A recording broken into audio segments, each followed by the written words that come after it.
ગુજરાતમાં વધ્યા એચએમપી વાયરસના કેસ. કચ્છના 59 વર્ષીય વાયરસથી સંક્રમિત. ઝાયડસ હોસ્પિટલમાં સારવાર શરૂ. દર્દીની નથી કોઈ ટ્રાવેલ હિસ્ટ્રી.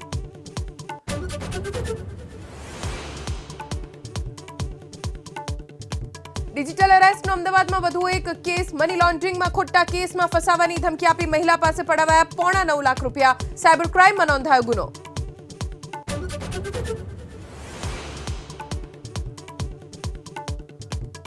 અમદાવાદના રાણીપમાં પત્ની પર ત્રાસના આરોપ સાથે પતિની આત્મહત્યા. રૂમમાં ગોંધી રાખી ત્રાસનો આરોપ. પોલીસે આરોપી પત્ની અમીષાની કરી ધરપકડ.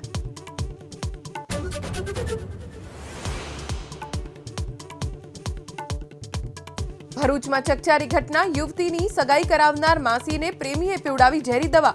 મહિલાની હોસ્પિટલમાં સારવાર શરૂ. આરોપી ફરહાનને પકડવા પોલીસે બનાવી ટીમ.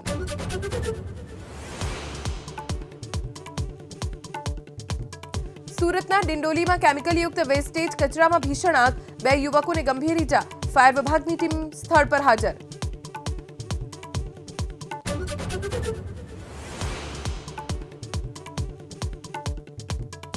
દિલ્હીના રણમાં કેજરીવાલનો મોટો દાવો. બોલ્યા રમેશ બિધોડીને ભાજપ બનાવશે મુખ્યમંત્રીનો ચહેરો, તો અમિત શાહનો પલટવાર.